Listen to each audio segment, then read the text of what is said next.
You are about to listen to Perfume on the Radio, a periodic radio show and podcast where we explore the world through the lens of scent. Smells good, Mom. Make any space the space. Whiffers. Do you suffer from scent aesthesia? This is Perfume on the radio. Tune in, just stereo. This is Perfume on the radio.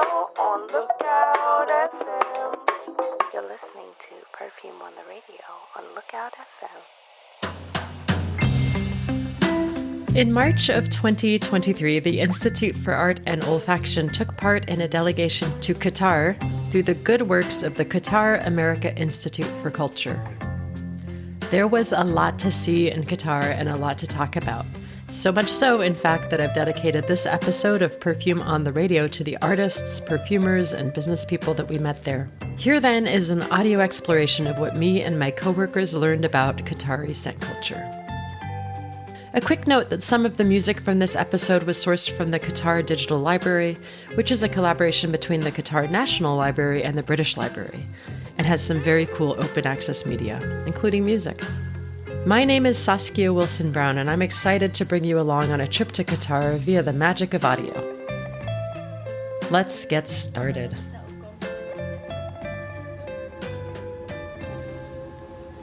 Ladies and gentlemen, welcome to Doha, the state of Qatar. We have just landed at Hamad International Airport, the 5-star gateway to Qatar, the Gulf, and the rest of the world. After a very long flight, sweaty and miserable me was waiting in the line at customs when a young lady wearing a long black robe known as an abaya looked at me, disheveled as I was, and asked me where I was from. I said I was from the US, and she smiled broadly, and then she ushered me in front of her in line and said, "Welcome to Qatar." When I tell that story now, it sounds a little bit like one of those corny travel stories that people trot out when they want to convey that people around the world, shock, horror, are just as nice as people at home. But I share it because it was sweet and unexpected enough that it stuck with me, and with hindsight, it also served as an appropriate introduction to the norm that I encountered in the country. There are many stereotypes about the Gulf states, and one of them is the warmth of their welcome. And while each and every human being is a unique knot of influences, psychologies, and etc., and believe me, there are jerks everywhere, I did find that the Qataris I encountered in my wanders through Doha were generally speaking pretty laid back and friendly. But back to the airport. Sweaty and grumpy, I stepped out of the airport into Doha. That's a really special moment, as anyone who travels will attest, and I always try to take a second when I get somewhere new to close my eyes and just focus on my olfactory and audio impressions. In this case, the smell was wet, moist air, with a bit of that special ocean tang that is so hard to capture in perfumery. A smidge of watery Undeca Virtol, a bit of salty cologne, a hint of earthy geosmin, a bit of seaweed, and, it's a city after all, the pungent tang of human activity. Cars, airplane fuel, and a lot of perfume. A cacophony of perfume, in fact, but more on that in a minute. Doha is a city in flux, and walking through the more modern parts of the city means walking through construction barriers, half-laid pavements, gleaming skyrises yet to meet their occupants. It's dizzying, all that newness. And over again, Qataris that I met expressed this sort of living nostalgia and a sense of wonder at how quickly their capital was changing in front of them. It's kind of hard to imagine, but try to imagine what it's like to live in a place that has gone from a population of just over 36,000 people in 1960 to a population of 2.7 million people in 2022. That's a growth of over 2,600,000 people in a span of time that is shorter than my parents' lifetime. To talk about this, I invited Fatima Al-Dosari to tell us a bit about her experience growing up in Doha. Fatima was born and raised in Qatar before coming to the States to pursue postgrad degrees at the University of Pennsylvania and Georgetown. As you might imagine, all this international education has strengthened her passion for cultural understanding, and to that end, she serves as the director at Qatar America Institute for Culture in Washington, D.C., where she works towards cross-cultural partnerships between the two countries. We covered a lot in our conversation, but before I got started, I had a very important question for her. Is it Qatar or Qatar? In Arabic, it's Qatar, so none of the syllables exist in the English language. This is why it's always difficult to kind of standardize it as a Qatar or Qatar or whatever rolls more naturally in your tongue. There we go. Now we can start our chat in earnest. I started our conversation by asking Fatima about her experience living between Qatar and Washington, D.C., specifically about the changes that she noticed when she went home to Doha.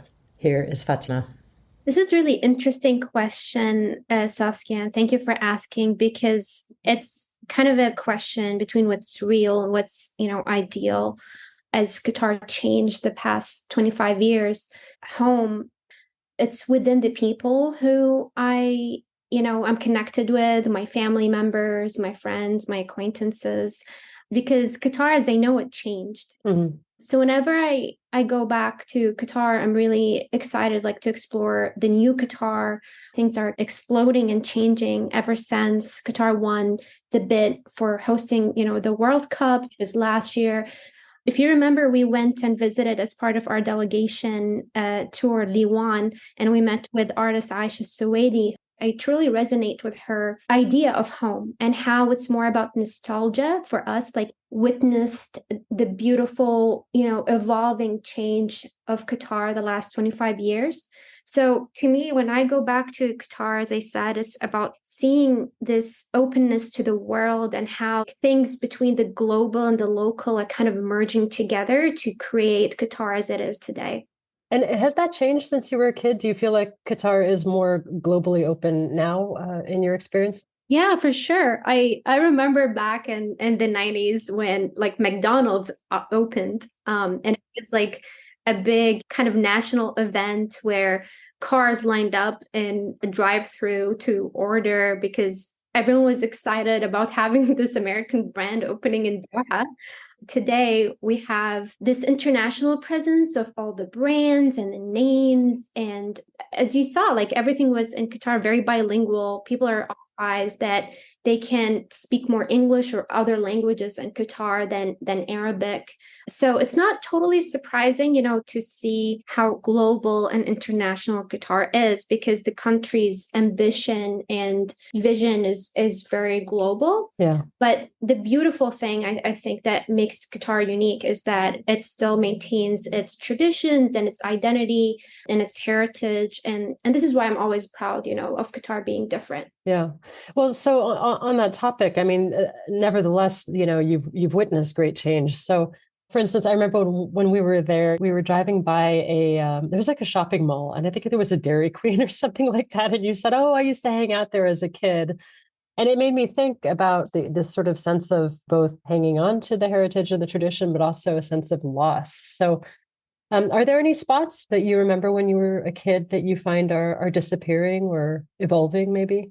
Yeah, absolutely. Roundabouts, are non-existent. Being in a roundabout was an experience in itself, seeing how cars merge from one place to another. And also, Qatar used to be very landmark oriented. So you would spatially navigate through the landmarks. You would say the post office roundabout, or there's a roundabout called Crazy Roundabout. So there were landmarks in Qatar, but now, with the change in that, it just changed a lot about the landscape of the country. Mm. But there was one location that as a kid I really enjoyed. It's called Palm Island, Jazirat al-Nakhil. And the thing that as kids we really loved was that it also was a reference to a TV show when we were kids, like a cartoon. Today, you can see the island completely like a desertscape. But when we were kids, we used to take and it was an event during 8 days. We take one of the dhows, if you remember, on the Corniche. Yeah. And we take them to Palm Island. We spend the day there swimming and having picnics with my grandma and my family. That changed. Actually, my own neighborhood changed and evolved. It used to be a complete desert landscape where we used to go truffle hunting during winter season in our backyard. Wow. And find hedgehog and this, all kind of wildlife, camels. We saw that in our backyard. So it's really beautiful and also kind of perplexing experience to witness everything changing around you. It's really exhilarating. What was Qatar like for your grandparents? How would they have lived, and how has that shifted today? This is a very interesting question because our grandparents' time and their experiences felt very, I would say, disconnected from the newer generation. Mhm. They feel it was a time of hardship sometimes. They don't want to burden the newer generations in sharing these. But there's also the other side of when they feel they want to share the more simple ways of life. So you have like both views. But at least I would say for my family, my grandma, particularly from my mother's side, the more intrigued she saw us, and especially that I'm very curious. I've done research with University College London in Doha for a project called Origins of Doha. And I did like more than 14 interviews where I interviewed people, men and women, who lived the pre-oil time in Qatar. And it was really, really exciting, like to hear different views that were very parallel to my grandma's. I feel a lot of our ancestors, they were a little bit confused, those who witnessed the change between like the Ottoman Empire then to the British colonization, because many of them lived during that time and they saw the changes on how things were. Like I discovered through conversations with my grandma that she had a visually impaired grandma who was also an entrepreneur, a businesswoman who sold batulas, like the gold face mask, if you remember. Of course. Yeah, so she used to make them at home and take them on a journey to the villages up north in Qatar. And that required like a whole day trip. Right now, it will take you 20-minute like car ride to get there. Wow. She used to go first on a dhow from the harbor in Doha, and then she took a donkey. Wow. It took her like a whole day from sunrise to sunset, and then they sleep over in Al-Khor after they get there from their dhow trip. And then the next morning, they go on this donkey trip to the little villages, and they sell to the women in the villages. And as I said, like my grandma's grandma was visually impaired. So my grandma, who was illiterate, but she was able to do simple accounting. So she was a little accountant for her own grandma. I felt very inspired, like when my grandma shared this story with me, because the traditional narrative is that women are either like brides or traditional Quran like school. Knowing that women do have other roles was really important to me, because I wanted to see a continuation of our roles as women in society. And it's not just that I'm, different. It comes from a historical narrative of a lot of women pioneers. Yeah, well, that's amazing because things have changed. Obviously, they've gotten easier in some ways, but then also there's a continuity of pioneering women because you are also a pioneering woman. So that's really cool to hear about.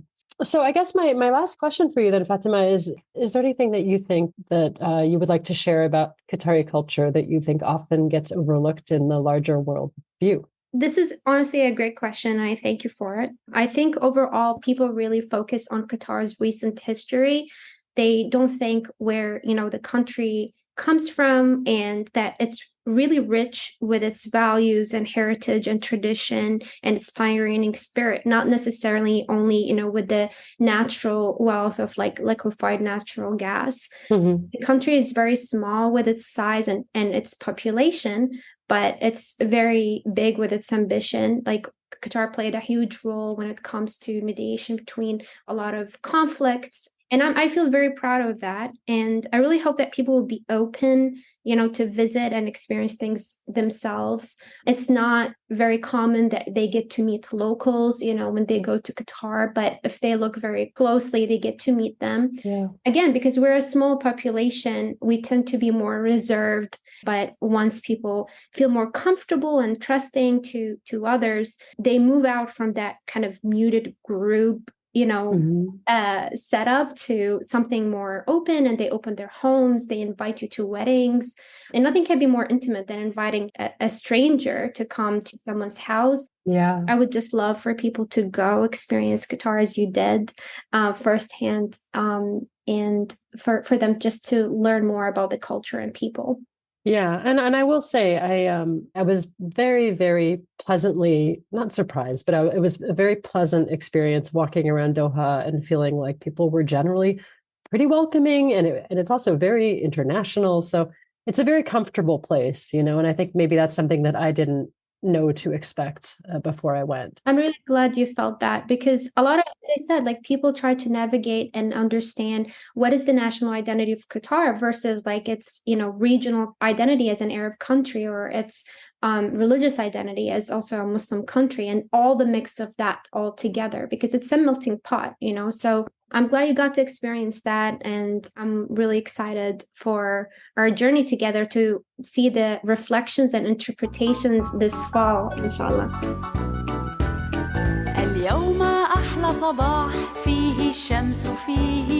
That was the lovely Fatima Al-Dosari, director of Qatar America Institute for Culture, or CAIC for short. I should say that I tried really hard to find the cartoon she spoke about in reference to Palm Island, but I failed. So instead, we'll have to settle for this lovely little number, not from Qatar, not from her youth, still pretty charming.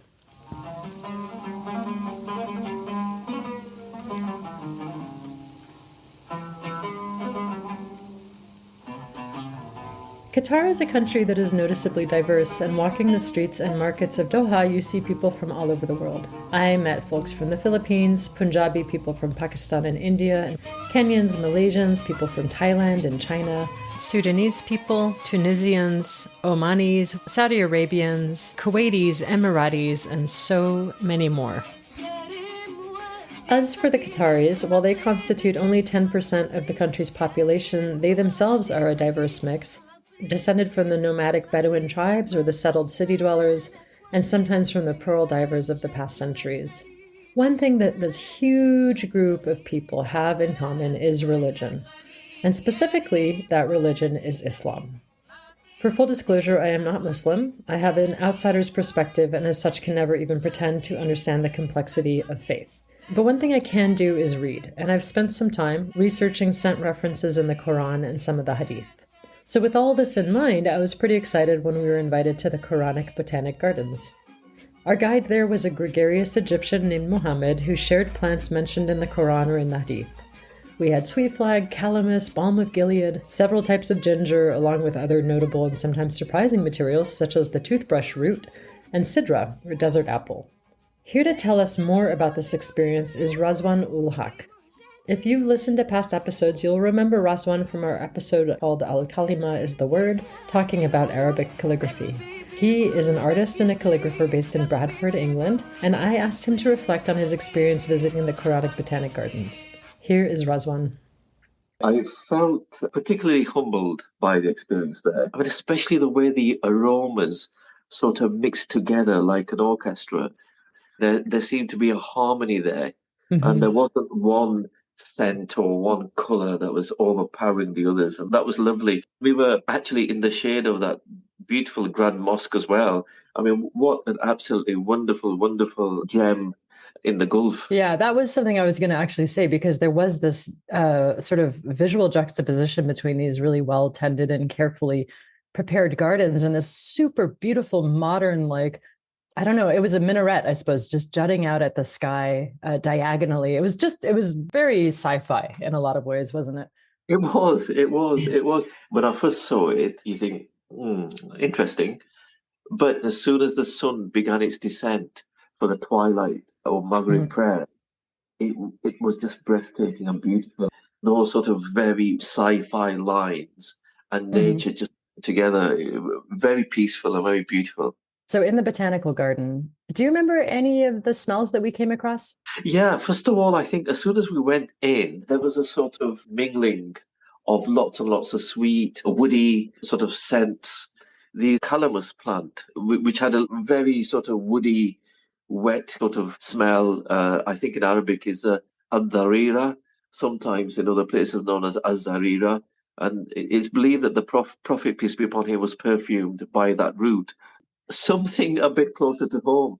But the two types of ginger, I took it home, made some tea from it. So the first was the calamus plant you mentioned, and it's also known, I believe, as sweet flag. And I remember the calamus as well, because he gave us a little section of the root, which looked a little bit like a larva. Yeah, and it's really, it has such an interesting history. I'm not quite sure where, but I'm sure it has some biblical reference. It comes up as one of the materials in a holy anointing oil. And I Yeah. can read you the quote from the Bible if you want. Take following fine spices, 500 shekels of liquid myrrh, half as much of fragrant cinnamon, 250 shekels of fragrant calamus, etc. So there we go. It's amazing you mentioned myrrh. I've actually, where I'm sitting right now, I got a little bottle of myrrh because one of the ancient Arab calligraphers used myrrh to stop his ink from getting fungi. Oh, amazing. And then you mentioned ginger, and I know there were two kinds that we saw. We saw like a cooking ginger and what he called a pine cone ginger. Muhammad called a pine cone or shampoo ginger. What I really liked about Brother Muhammad was that he sort of was so hands-on, wasn't he?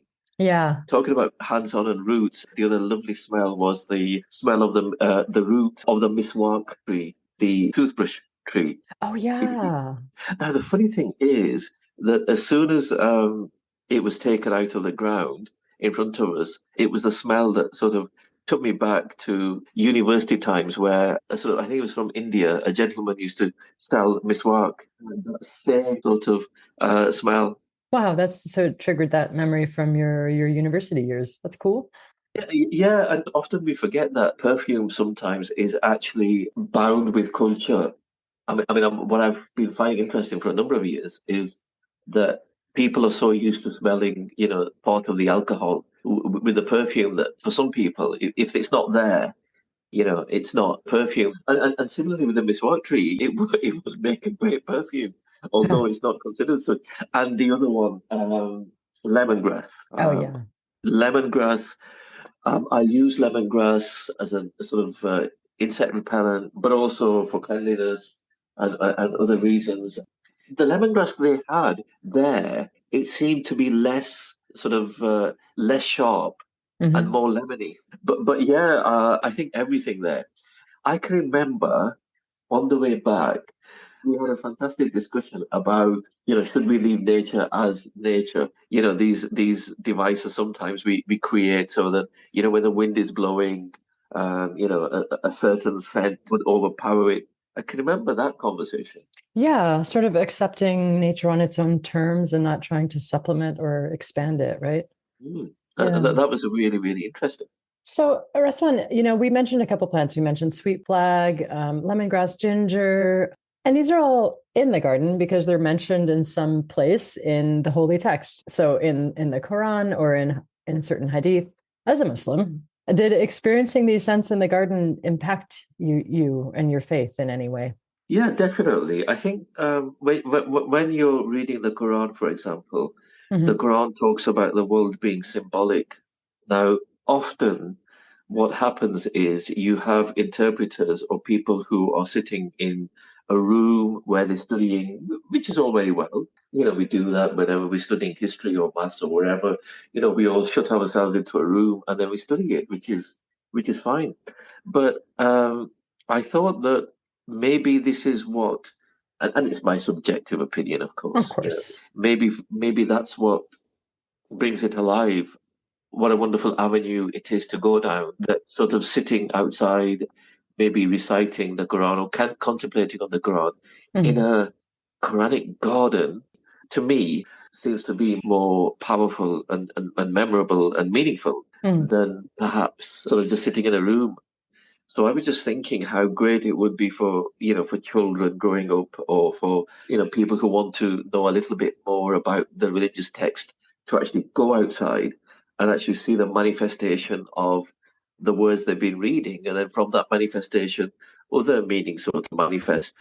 You're not just engaging with your mind, for example, if you're reading something, but you're engaging with a whole range of senses. Yeah, the sensorial body, which is a different way of learning and understanding. Yeah, and I think it would go a long way as well to create a sort of what in Arabic is known as a mizan or a balance between text and between the world, because the Quran often keeps talking about the phenomenal world. It keeps talking about the world and signs and the symbolic. I think that will be, sort of very much peaceful for someone to be reading it and experiencing it. Amazing. Expanding out from the garden to your whole experience in Qatar, is there one thing that really stuck with you in your time there that you would want to share with people? Yeah, definitely. I thought our hosts were very friendly, particularly hosting us in their home, showing the Qatari culture, how they live, and also talking about how it was like many, many years ago. So that sort of friendliness, that was definitely something to be celebrated. Often when people think of the Gulf, they think of a place where there's a lot of riches and there's a lot of plastic and sort of huge, shopping centers, etc., etc. But what I would say is, just go to the established families there, and you can see a different picture. So that definitely was a fabulous thing to experience. Yeah, did it subvert your expectations a little bit? I have sort of, visited the Gulf before, so I do know about the Arabic hospitality. But I think what was probably surprising was that they had some new things going on, like the Quranic botanic gardens. I think that is the way forward, to create something completely new that has such positive messages. That's a springboard for further development. Really trying to keep hold of the sort of culture despite the huge rapid change that's going on. Yeah, that must be challenging to maintain the history while also embracing modernity. Whenever we went, we just kept hearing, people say that, look, this is what we're doing, but we want to do this as well. So, for example, at the fashion house, they were working with some of the biggest European fashion houses. Yet at the same time, they were talking about Qatari fashion or Arab fashion or Muslim fashion, and that seemed to be a thread that sort of ran through lots and lots of different wonderful venues that we visited.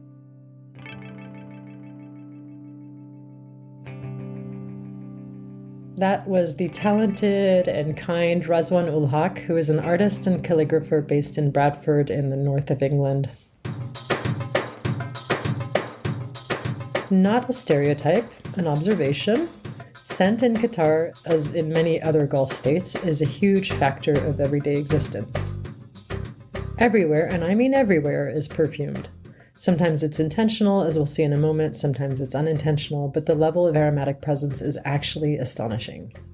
Something that came up quite a few times actually when I spoke with Qatari people was the fact that since many people wear similar clothing, the little moments of personalization like scent, cufflinks, glasses, watches end up taking on extra importance. Perhaps you're not familiar, so just to review traditional Qatari dress, men tend to wear a long white shirt known as the thobe, which I cannot stress enough is always immaculately pressed and sparkling white, though in the winter they may often choose to wear gray or brown or navy. Some men, particularly men in important government positions, wear an extra layer, a sort of overrobe of sheer gray or warm brown known as a bisht, which sometimes has gold trim. All men in traditional dress wear an embroidered cap, which is covered with a carefully folded scarf, most often white in the hot months, though sometimes in gray or brown and in cashmere in the winter. More rarely, you may see a red and white checked pattern that is more common for the Bedouins or people from other Gulf states like Saudi Arabia and Jordan. This is called the guthra, and it is encircled by a double loop of black cords that trail down the back in long tassels. Women, for their part, are often seen around town wearing a long robe known as an abaya, which covers their clothing beneath. Traditionally, they would wear a long dress underneath, known as a jalabia, but of course these days, people wear whatever they want, often Western clothing. On their heads, many women wear a scarf covering their hair and neck called a shayla. Some women wear it tightly, some wear it loosely, some choose not to wear it at all. Some women also wear a face covering or a niqab, which exposes their eyes. Some very observant women wear gloves. It all, of course, depends on the woman. Because the clothing can be rather uniform, and because humans are humans and we sure love to express ourselves, there are many tiny, subtle but meaningful differences in how the clothes are worn. The choice of scarves, for instance, and how they're folded. How the men hold their overrobes. Emiratis put their hands through both armholes, Qataris only through one. But the real meat of personal expression comes through the accessories and, of course, a person's choice of perfume. For that reason, and for others, scent is important in the region, and at least in my observation is applied quite liberally. And then, of course, in addition to perfumed oils and sprays, Qatari people are often interacting with clouds and clouds of incense. In the market, in front of shops, in people's homes, on random street corners, you will find big square incense burners in a traditional shape called the maqbara, spewing out a thick and fragrant smoke. The material being burnt is called bahur, and bahur is basically a concoction of wood chips that are mixed with natural resins like frankincense and sometimes have been soaked in perfumed oils. These pellets or chunks are placed on a live charcoal, and smoke ensues. Our next guest, Micah Anderson, joined me to talk about how he has experienced bahur in Qatar and in other places. Micah is the co-founder of Oudimentary, which is a company he started with Osama Cannon in the early 2000s to collect and distribute beautiful aromatics from around the world. Sadly, Osama passed away a few years ago from ALS. His spirit and his influence linger on strongly in everything that Micah does with Oudimentary with his current business partner, Jawad Khawaja. I started my chat with Micah asking him to tell me about how he discovered the world of oud and bahur. Here's what he had to say. I had been living on and off in Southeast Asia, and on one of the trips I was in Bangkok, I would go down to the Arab quarter a lot of times. So I'm walking around and I'm like seeing all this wood chips piled up in the windows of these stores. I'm like, this must be some kind of medicine or I don't know. So I wandered into a store at some point, and it just happened that I wandered into the right store. And I believe in these moments in time that we kind of are at the right place in the right time. And this is what happened. I walked into the store and I struck up a relationship with a young man who was working there, and his family owned the shop. And they eventually became my teachers in this thing called oud. And then I would bring some back and had some friends who were kind of interested in buying it. And we ended up organically starting this company, just kind of slinging oud, just kind of bringing it back from Thailand or from Indonesia or from these different places in Southeast Asia. And then we would sell it. And here we are 20 years later. That's awesome. I love those moments of serendipity that change your life. Well, so you mentioned the scent. So let's talk about the scent. Does all oud smell the same? A lot of times, I think for many perfumers or people interested in perfume, even on just a basic level, we can become familiar with something called sandalwood. It's similar in some ways to sandalwood and different in some ways. So when you have a tree that has sandalwood in it, all of the tree has sandalwood in it. What oud is this particular species called the Aquilaria, and there's maybe 14 or 15 kind of subspecies under that. And what happens is this tree gets an infection, and the infection produces a reaction to the infection, which makes this resin that starts to grow in the heartwood of the tree. And this resin is essentially what is connected with the scent. So you're in the jungle or someplace, and you find this Aquilaria tree. Doesn't necessarily mean that there's oud in it or that there's perfume in it. It has to be infected. Right. So, they have ways to kind of like drill into the tree to see if the infection's taken root. If it does, they will harvest the resin impregnated wood, and then they will either burn it, either in an incense or just as a raw wood on a coal, or they'll do a steam distillation of the wood and then essentially make an oil. So is oud the same as bahur? I'm saying it wrong. I'm sorry. Yeah, bahur. So bahur is an Arabic term. It's like an incense blend or mix. A lot of times bahur in the Arab world will have oud as an ingredient in it, but it'll also have other things as well. Got it. For example, Oudimentary sells a blend that's made from aloes wood, but we also have things like camphor in it or musk in it, right? Other things. That's the Kyoto Sol. Oh, yeah. So if I understand you correctly, oud can be bahur, but all bahur is not oud. Correct. Okay. Yep. Okay. You nailed it. Thank you. And Kyoto Sol. So you said there's oud, there's a camphor. Yeah, that was inspired by a trip Sam and I took maybe 7 or 8 years ago to Kyoto to go study incense making. Oh, cool. Sama really came up with the blend. And, we had just these incredible notes because the Japanese use oud a lot, particularly for Buddhist rituals. There's, oud is connected with a lot of different spiritual traditions as well. The species is native to Southeast Asia. So Sri Lanka, parts of India, specifically Assam region, into Burma, all stretching all the way down Southeast Asia into Indonesia. That's where the species grows and is from. So all oud, all aloes wood comes from this region. It doesn't come from Qatar, for example. It doesn't come from Saudi Arabia, for example. It doesn't come from Turkey or from Japan. Right. All of the oud in those countries is imported from Southeast Asia. So contextually, oud has been used for millennia. It's referenced in the Bible. It's referenced in Buddhist texts and rituals. It's referenced in the sayings of the Prophet Muhammad, peace be upon him, which are known as hadith. Mm-hmm. And it's used in a ritual setting in many different wisdom traditions in the world.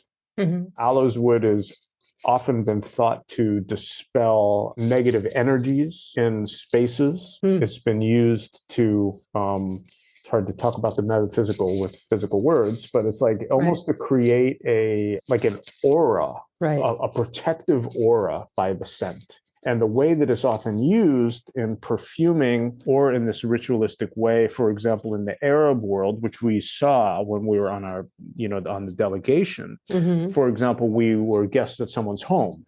Right. What was the first thing you noticed when we walked into the home? Burning oud? Yes. Well, burning incense. Yes. Right. They're burning either bakhor or oud to greet their guests as they're coming into the home. Yeah. Then the rounds of coffee come. Yeah. Rounds of tea come. Another round of oud comes. And it comes literally, it's blown into everybody's sort of environment one by one. Yes. It goes around the circle. Exactly. There's this physical and metaphysical realities to perfume in general, but oud is particularly prized in the Arab world for that, for welcoming people and for creating a culture, essentially. Yeah. I mean, I don't have to tell you this. You know this of your work in scent. So much culture is based around taste or art that we see, that we view with the eyes, or music, different types of recitations. But then we can access scent as this other way of deepening our culture, deepening our experiences. Yeah. And so segueing a little bit to our time in Doha, you and I had the opportunity, or I had the pleasure, I should say, the opportunity of observing you buying some musk at a shop. Yeah. Before that, I remember we were walking around the shopping mall and there's all this incense burners in front of the shops in the shopping mall, right? Yeah. There was a distinctive appreciation and engagement with scent that I thought was fascinating. Do you feel like that's something that was distinctive to Qatar? I have, I've traveled to the Gulf region multiple times.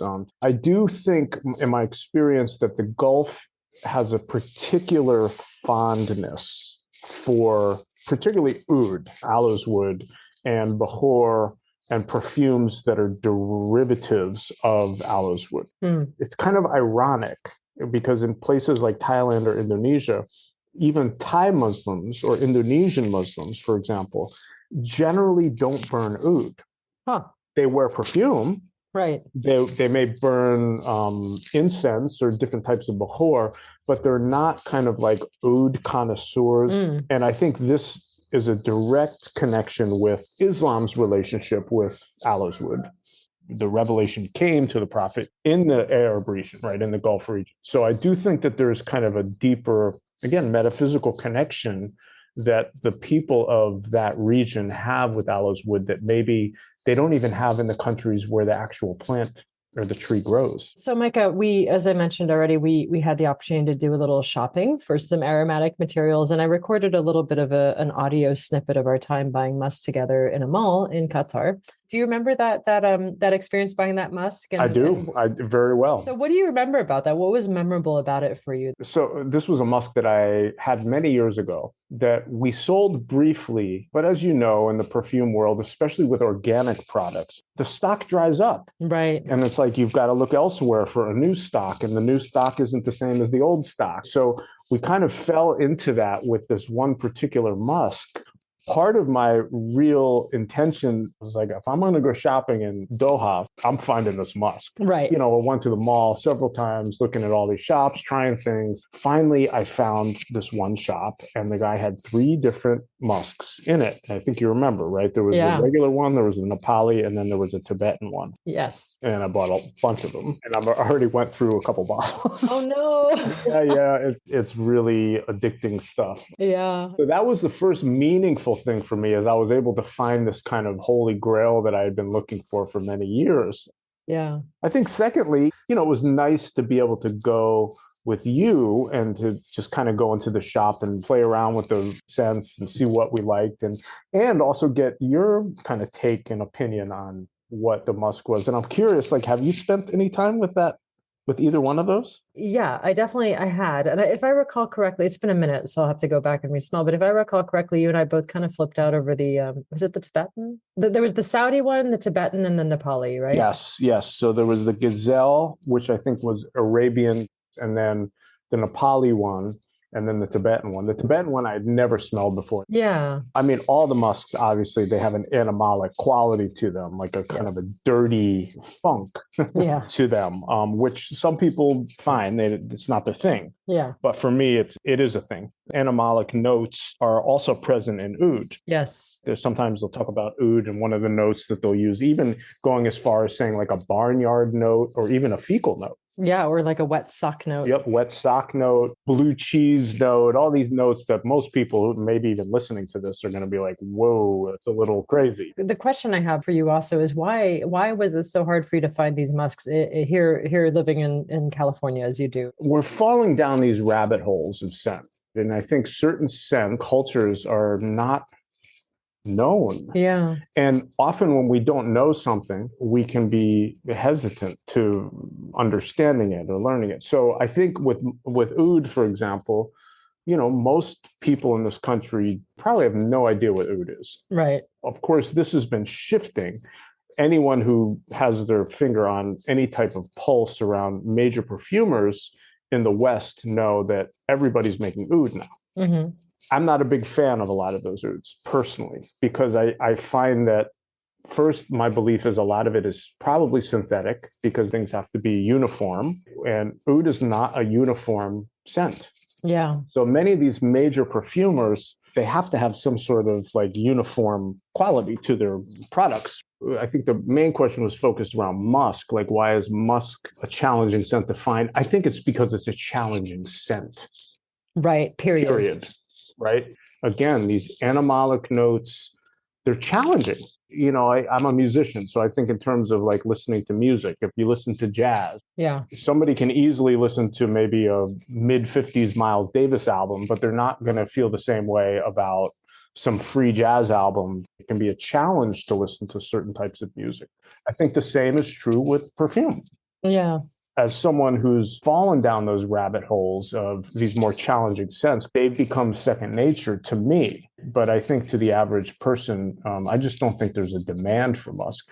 And there's also ethical considerations around musk too. It's just, how is it harvested? Is it, are they killing animals? Like, how are they getting the musk, et cetera, et cetera? Yeah. Same goes with oud too, and environmental issues. Yeah. Trees getting chopped down and people not finding the oud. The good news is there's been an increasing amount of farmed woods. They're starting to figure out how to actually begin the infection process in the tree. Then they leave the tree for 6 months. They come back to the tree and they find that the infection has started. Now, 5 years ago, when I was burning farmed wood, or we were purchasing farmed wood to sell, it was at the bottom of my list in terms of quality. That has shifted dramatically in the last couple of years, and I foresee that it's going to continue to shift. It's hopeful. Okay, well, that's cool. So they're sort of controlling the production and therefore maybe impacting the environment less harmfully. Yep. But I wanted to sort of close it out with just getting back a little bit to Qatar. If there was anything that you thought was particularly important or memorable or impactful for you that you want to share with people. I think the one thing, it sounds a little cliche, but I'm taking the people. The relationships with you, for example, and different people that I met on the delegation has been really important and meaningful to me. And I think, secondly, for sure, the musk. I mean, that's the one thing I came back with that I was like, that was a win. Yeah. And just a real appreciation, a deepened appreciation for their appreciation of the scent. I just love how they love scent. That was Micah Anderson, co-founder of Oudimentary. As we mentioned in the chat, Micah and I had the opportunity to spend a little time buying musk oil in Qatar, which I had the presence of mind to record. So let's travel via the magic of audio to a shopping mall, a huge one, in the center of Doha. Well, the shopping mall is quite a scene here. It's pretty hopping. And it seems to be divided into little sections. So one section is for jewelry. A whole section is devoted to perfume, which you're getting are local shops. And you can tell that you're coming near them because what you start to notice in the mall is the thick smell of incense, of oud, and of other incense smells that start to really permeate the air, which is pretty uncommon. I think it's safe to say in American malls, for instance, where people would complain probably about the smoke. I'm walking up to a shop that says in big white writing, Abdul-Salam al-Qurashi, and then in Arabic the same. There's a oud burner right in front of the shop. It's a big, spacious space with a lot of light. Raw materials are lined up against the wall in these beautiful bottles. One's cobalt blue, one's sort of more of a turquoise. Then there's a whole set of red one, purple ones, and so on, beautifully lit. And they're all labeled with little stickers in Arabic that list the different types of materials. Here they sell things not in milliliters or ounces, but in tolas. And then one tola is roughly equivalent to 12 milliliters. And I'm here with my friend Micah from Oudimentary buying some musk. What is your name? Mahmoud, mashallah. My name is Micah. No. It's nice to meet Mahmoud. Thank you, sir. That one, Kashmir. Thank you, sir. And this one is? This is the Saudi. Yeah. Saudi. Yeah. And then That one, Nepal. Nepal. Very Kashmir, strong. Saudi, Nepal. Oh, Nepal, amazing. Very strong. Yeah. Wow. Amazing. And Tibet. Tibet, okay. So what are we smelling here? We're smelling musk. Musk. Like gazelle musk? Gazelle? Yeah. All gazelle. Yeah, all gazelle. Oh. Do you have deer musk here? Like That one is traditional? deer musk This and is, gazelle. yeah. Oh, so gazelle is... Yeah. Yeah. I see. Okay. Thank you. Tell me about the Tibet one. It smells like almost oud a little bit. There's a oud note in the beginning of it. Is there any oud in it? No, that is pure. This is really... Because you can't buy this in the States, huh? Yeah. Because these deer, these gazelles get a... Yeah, have a I've hard been waiting day. to come into one of these stores for 10 years. So Yeah, I just it's haven't been back incredible. into the Arab world, get it. First when it went on, I was like, there's almost had an oud note to it. Oh, and the Nepali one is very strong. I mean, that's the one that I was saying. It just keeps going and going. Look what else they have here. I mean, look at all these beautiful bottles. Yeah, gorgeous, right? I love it how they have the little, like the pourer at the bottom. Yeah, little spigot. Because that's one thing about these. Wait till you see them pour it from the thing. It's like so Thick. hairy, like just trying to pour it Get into it in the the small little bottle. I can only imagine. How much is a quarter tola of each musk? That one, the first one, in Saudi, 1,200. For a quarter And tola? Tibet, no, tola. For a tola, Yeah. okay. for full tola. That size. That one is half. Half and tola. That is quarter. Quarter, yeah. Tibet, 3,500. For a tola. Nepal, 5,000. Okay. But now offer, no?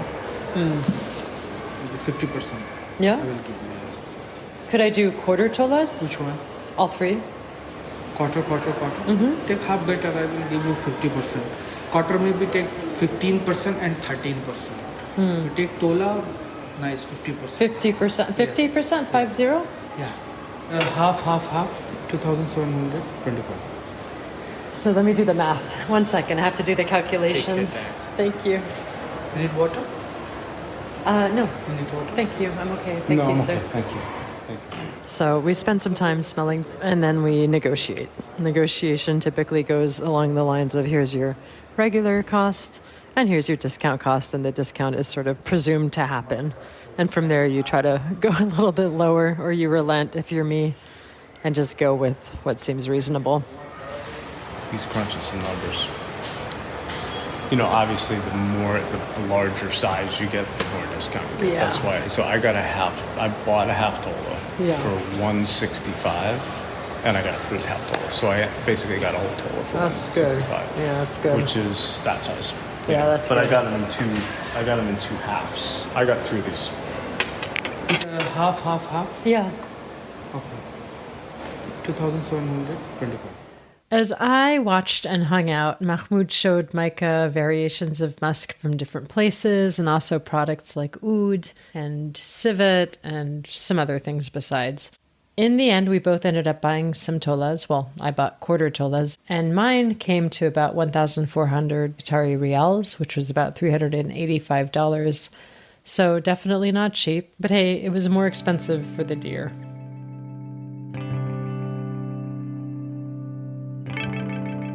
Commerce is an important part of perfumery and has been for millennia. Aromatic materials have been traded along the Silk Road, the Spice Road, the Incense Road, and a gazillion other roads, literal and metaphorical, through time. Today's perfume industry in Qatar is linked to the international market in very obvious ways. Shops carry the brands from abroad here as they do in any other country. However, Qatar is also linked to a more regional market that presents a different set of values on aromatic forms that I've encountered in, say, Europe or North America. Here to tell us a bit more about local perfume production in Qatar is perfumer and IAO board member Rubia Chaudri.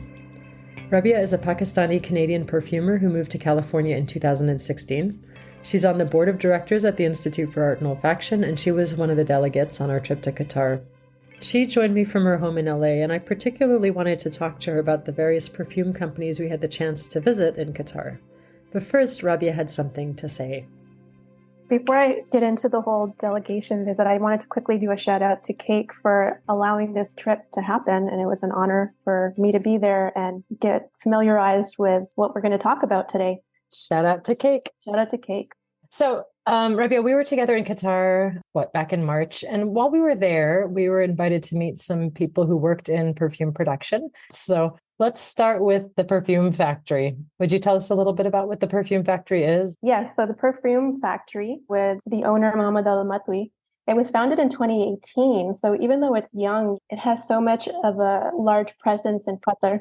But it's a compounding area where you can go in and they have their own consulting services, white label services, and their fragrances. They have over 300 type of fragrances currently out now.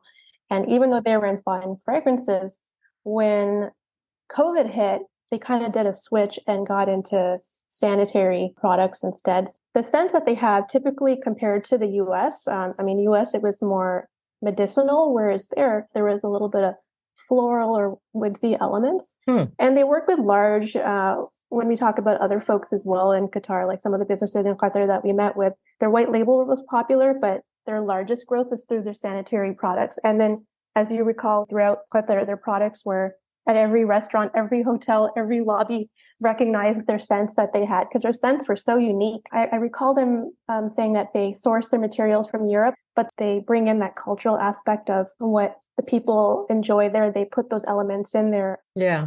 I remember us talking about that after we visited them, that we saw hand sanitizing products that were distinctly different from an olfactory perspective to what we saw in the States. Like, I think there was one with like oud, or am I crazy? Yes, there was one with oud. My favorite I remember was fig.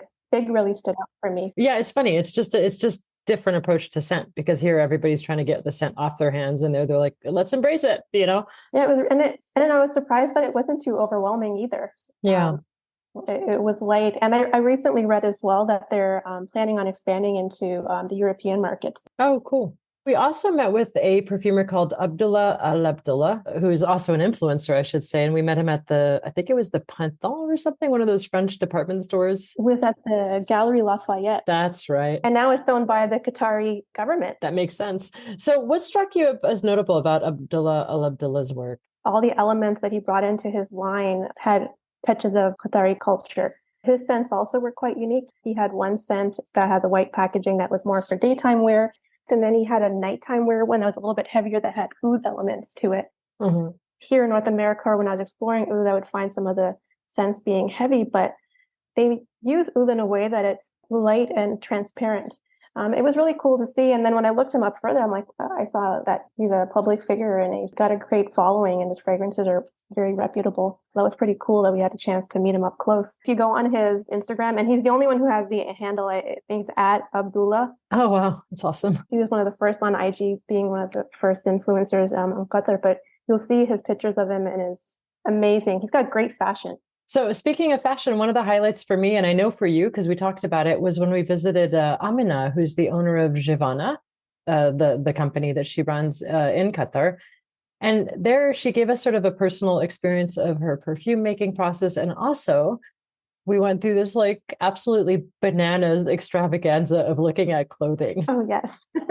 Would you tell us a little bit about that experience we had there at her home? They were so amazing. I've never seen the type of hospitality. I think we had maybe 3 rounds of tea and different coffees and desserts. And she talked about her story of how she started out her fragrances. I remember her saying that she studied fragrances in France and she went about how she came up with a branding idea. And then she shared the fragrances she had there as well. I think the biggest thing for me is how hospitable they were. And like you were saying about how they brought their, some of her clothes out for us to try. And her husband also shared what some of the men, what they wear in their Qatari culture. I enjoyed her fragrances, but also some of the rituals that they shared when they burned the oud to let it embrace the clothes. Do you remember that ritual that they had where her husband lit up the oud underneath the clothes and let it absorb? That was really cool to see. Mm-hmm. Her fragrances, it was refreshing to see someone from the East translating European fragrances and making it her own. Totally. And still adding those elements. I thought that was cool because typically you see Yves Saint Laurent, but they'll have something special geared towards the Eastern market. Yeah. But this was reversed where she studied European and North American markets, but she still brought elements of the East with her musk. Yeah. I have one of her musks here in front of me, and it's really beautiful and powdery. It's not overwhelming. So she has a global look, but from the eye of the East. And that's pretty cool. Yeah, that was cool. And it was really interesting to see sort of, like you said, that narrative sort of inversed, where it's not like, here's our finest oud for the Gulf states from a French company, but here's a woman in the Gulf states who's like, actually, here's what I want to put out. She was, dare I say, that woman was a boss. Oh, she was. We also went by a shop owned by another very charming human being called Ashraf Abu Isa, where we chatted about the fragrance industry and also from his perspective as a company, a store owner. So do you want to share a little bit about that experience as well? It was a real privilege, I think, to meet Ashraf Abu Isa. So he's known as a businessman in Qatar. And just as you mentioned, he owns a store, Blue Salon. It's a luxury store that was founded in 1981. He was one of the founders that gave visibility to the international fragrance industry by supplying or bringing in fragrances from European markets and making it accessible to his country. Going through his department store, as we saw, you would find brands such as Tamim, Nasamado, YSL, Chanel. And then we also learned when he was talking about the landscape of the fragrance industry that he also works as a consultant for Galeries Lafayette. He helped them organize setting up their fragrance department. That was pretty cool. That's right. And his whole family. The next day we met up with his sister. She owns the fragrance shop Secret Notes. Mm-hmm. She also has her fragrance museum. So it seems like the family's all in the fragrance industry and making it accessible for others. And you're, of course, talking about the delightful Rīm Abu Isa. Yes, that's right, Rīm. What a charming human. Yeah.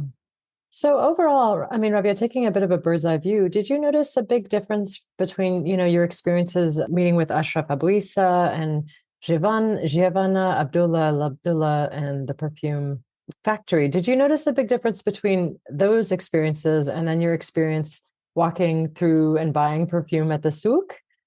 Did you feel like these were two different industries within Qatar, or do you feel like they were related in some way? When I take a step back, and I look at, similar to North America, just looking at the diversity that's available here, you can go anywhere from like an artisan market to a luxury brand store such as Blue Salon or the Galeries Lafayette. Mm-hmm. Even though the country has a smaller population, it's not even comparable to the US. Mm-hmm. They have such a diverse industry that's accessible. You can go to the souk and you have access to artisan fragrances. Mm-hmm. And a lot of the businesses in the souk were owned by South Asians or run by South Asians. And a lot of the materials came from their countries as well. But then you had also the middle where you would go into, when we were at the mall, brands like Abdul-Salam Qureshi. You remember we got our musks from there as well. I picked up some Bakhur from this place called Ajmal. And then remember, after seeing Mohammed Al-Matwi from Perfume Factory, there was a whole convention from the Asian continent, from soft perfumes to really pungent, strong oud chips and that. So we picked up material from there. Mm-hmm. And then you have the luxury market presented by people such as Ashraf and Muhammad al-Matwi and them and Rīm and them, that there's accessible. But I recall Ashraf also saying that they're so diverse, and because of the laws and immigration and whatnot, they don't overdo it in regards to the decor in their shop and whatnot. They just focus on quality fragrances because they don't know if they're going to be there for 2 to 5 years from now. So they just ensure that, here's the beautiful products that we have access, and that's why you see them at the souk and at the malls versus in the bigger department stores.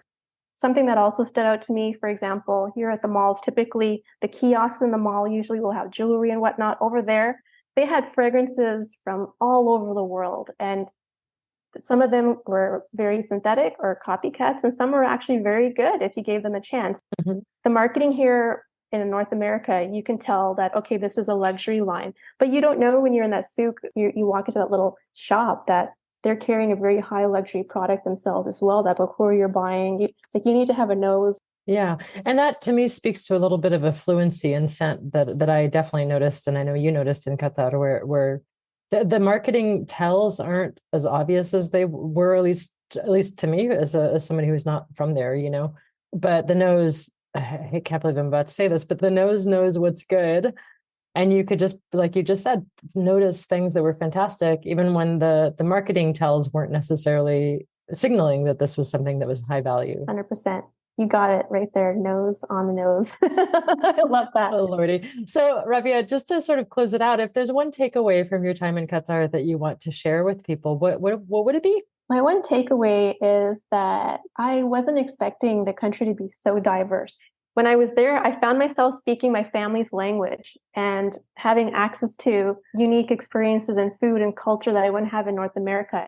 Even though it's small, the diversity and what you have access to is still there. That was Rubia Chaudri, perfumer and board member at the Institute for Art and Olfaction. Our last guest on this episode of Perfume on the Radio is Regina Mamou. Regina is an Iraqi-Polish artist living in Los Angeles who works at the intersection of installation, performance, video, and research. She was the recipient of a Fulbright to Jordan, and in addition to her solo practice, Regina collaborates intermittently with Laura Salman as research for the Bermuda Triangle. Regina also has traveled extensively in the Arab Gulf region, and it's with that in mind that I started our chat asking Regina how she related to being in Qatar and what she found most interesting. One of the things that I found particularly interesting was Qatar's relationship to its history. I think we were in the education city. Yeah, where we saw, I think, a 60-year-old part of the city. I think it was a mosque next to the brand new mosque that we went in, which is like, that soaring, amazing looking, futuristic mosque. Yeah. It was just really incredible to see what a difference 60 years makes. Yeah. It was just an interesting reminder that there's a good reason to like preserve the history of the city because so much has changed in such a short amount of time. Yeah. And I'm sure you recall we were being guided by a man called Mohammed, who was the guide at the Botanic Garden. And I remember, and he's Egyptian. And I remember he was showing us this sort of, historical site.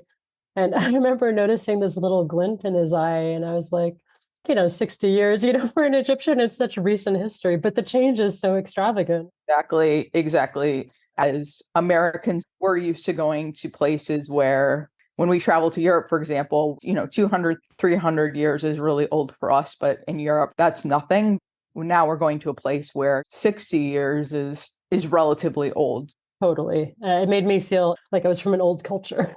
Yeah, exactly. Well, so to that end, a lot of the folks in Qatar were not from Qatar, as I'm sure you noticed. I know we both noticed. Yes. So, and then, of course, here in the States, we're also mostly, we are a country of immigrants, barring, of course, the Native Americans. So I'm curious a little bit, given all that, how you witnessed and experienced or even projected your experience of immigration in Qatar. Having spent a lot of time in the Middle East, I wasn't surprised that there were a lot of immigrants in Qatar because just in general, the region often has a lot of people from all different places coming in and out of the areas. I do feel like that's fairly common, but I did notice there was a lot more of a melting pot, I think, in Qatar in general. We talked to a lot of different people that were from many different countries, that were from many different social classes. It's interesting just to think about how people might be dealing with multiple experiences. And I think it's important to remember that within a country such as Qatar and also within the US. It made me want to research and be more aware of those types of experiences and being more of a conscious social traveler.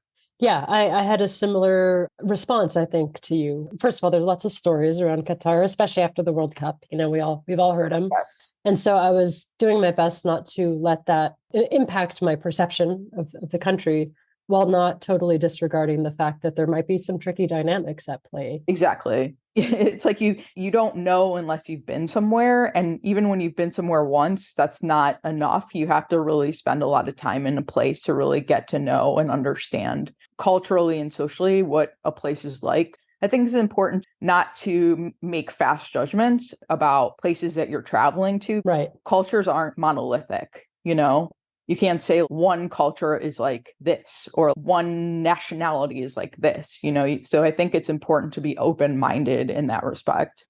On a slightly different topic, Regina, you're an artist. That's how we've met originally. And a lot of your practice has involved tincturing materials. Like, for instance, the work that you did tincturing materials from East Germany specifically, I believe. Yeah, for a show at the Venda Museum with Lara. With Lara Salmon. Yes. Did Qatar provide these sorts of materials or any materials of note that you took forward in this practice that you have or you thought about in the context of this practice?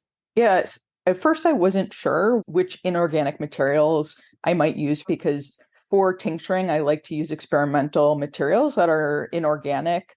You know, we went to the Quranic gardens, for example. We did a lot with organic materials and, you know, plants and things of that nature. And so I was thinking really like what would be great materials to use that would be outside of the scope. Right. Having used a lot of inorganic materials within the East German project called Common Fantasy, now I had to think within this kind of framework, which is which inorganic materials are best to tincture that would elicit the most amount of fragrance. Right. So some of these materials that I've already begun to think about are things like fabric because they retain odors, for example. We also receive things as gifts, for example, like wax or hand wipes, things like that, that have scent in them. I think I'm going to be playing around with these types of materials.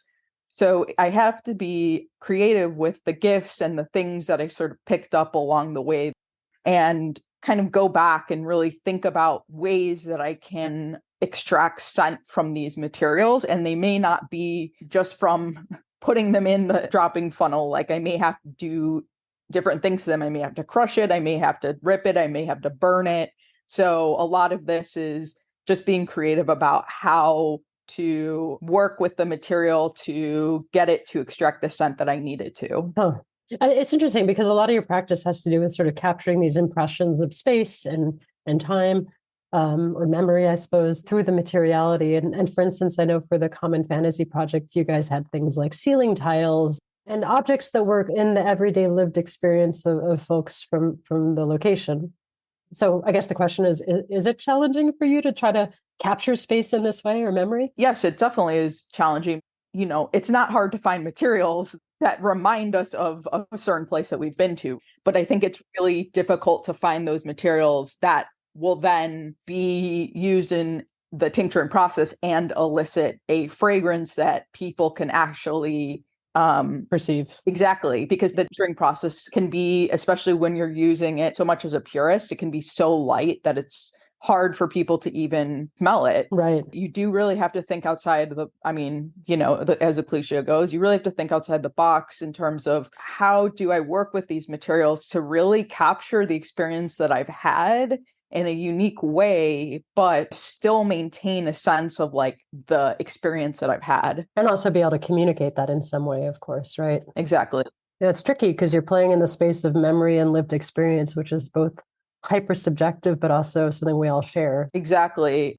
And the thing with this is that it may not exactly resemble the experience that I want it to convey just because of the process of tincturing. And I think that the process of tincturing can really limit the type of smell that I'm able to capture. But that kind of limitations are the kind of limitations that I like to work within. Sometimes when you're given all the tools in the box, so to speak, I think it can be overwhelming. Sometimes where I work the best, especially when Laura and I have done a lot of collaborations, we've worked the best when we've had a lot of limitations on the projects that we've made, especially within tincturing, because there are a lot of technical limitations. I think that's where we've been able to do a lot of interesting work. Awesome. I look forward to seeing the result and seeing what you end up choosing. So watch this space, everybody.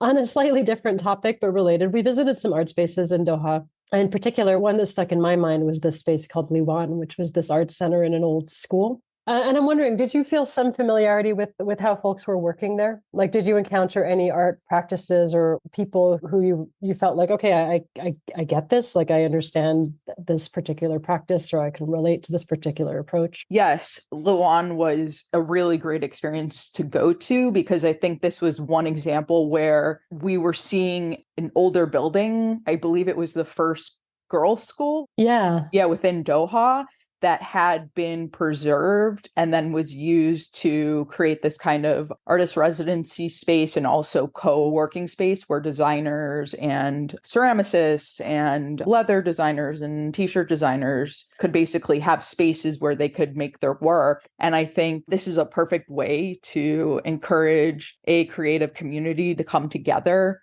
But I thought it was very interesting that they were trying to preserve, they did an amazing job of preserving this building. So for one thing, they preserved a piece of architecture, and it was interesting to see how different this piece of architecture was compared to, a lot of the things that we've seen downtown with like the soaring skyscrapers and things like this. This is definitely a humble building, with only 2 stories and a courtyard in the middle, though it was very, very beautiful. Yeah.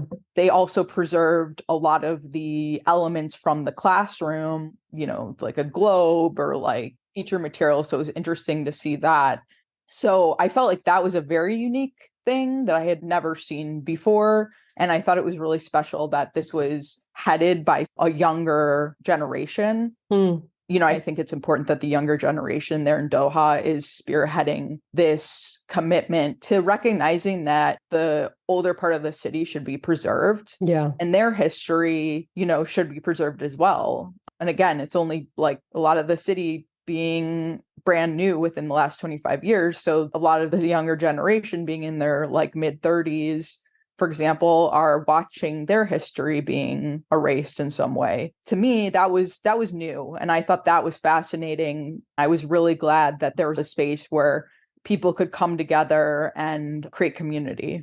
Yeah, it seems like there's sort of a youthful effort to preserve what is potentially lost in all this progress and modernism and sci-fi. I mean, it was very sci-fi. For sure. Closing out the chat, I'm curious if there was one, and not to be so reductive, but if there's one takeaway or one experience from Doha that you would want to share with people, what would that experience be? I think the most important takeaway or experience from my time in Qatar was when we went to someone's home, where we got to talk with people and, were served tea. I think that was really special, because being inside somebody's home and being inside someone's personal space is really different than being in the public space, especially within the Middle East. Right. That's what I would want to share with people, is my time getting to know the family and getting time to, see how people use, for example, the scent of oud, how people burn the oud within their home, and how scent plays such a huge role within the household. Yeah, same. And what a scent it was. It was quite potent, wasn't it? Oh, yes, it was. It's very different from being within a typical American space. 100%. It like blows the Yankee Candle out of the water. Exactly. That was Regina Mamou, an Iraqi-Polish artist living in Los Angeles. For the record, my takeaway from the trip was a very small moment. I was with Rubia, Regina, and our host Layla. Hi, Layla. As they were buying some jewelry in a market. I stepped outside and I saw a guy walking down the street holding a big bag. What was fascinating was that he was being followed down the street by this astounding amount of cats. I was super surprised, and one of the people on the street noticed this and explained that this guy fed the cats every evening. That's what was in the bag. Sure enough, he started to pour the food in little piles. Each cat got its own pile. It was very sweet. And the cats, of course, rejoiced. It was a lovely and small moment, one of those moments in which you witness a bit of kindness and it leaves you feeling warm and hopeful. For photos of our trip, including some of the preserved architecture and the Arts Center Liwan, and for a photo of the guy feeding his cats, check out perfumeontheradio.com. This has been the latest episode of Perfume on the Radio, where we took you on a trip to Doha and spared you the 15-hour plane ride. We need to thank Qatar America Institute for Culture, specifically Fatima Al-Dosari, Layla Jadala, Lindsay Medlin, and the rest of the team, for giving us the opportunity to learn about and to visit this amazing country of Qatar.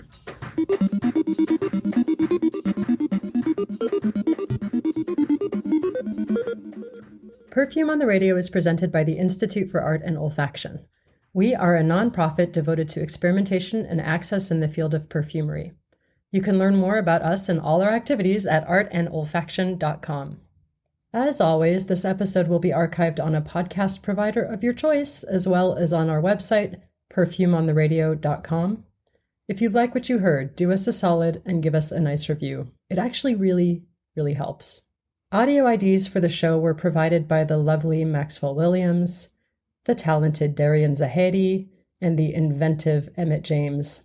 My name is Saskia Wilson-Brown, and I've enjoyed hosting this episode, as I always do.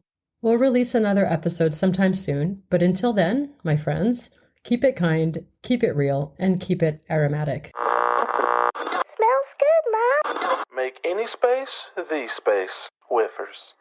Just can't shake that nose nostalgia? Give us a call at 1-800 Someone's Got Your Nose. Won't you get a whiff of that? Do you suffer from scent aesthesia? This is Perfume on radio. Tune in, it's just a stereo. This is Perfume on the radio. On Lookout FM.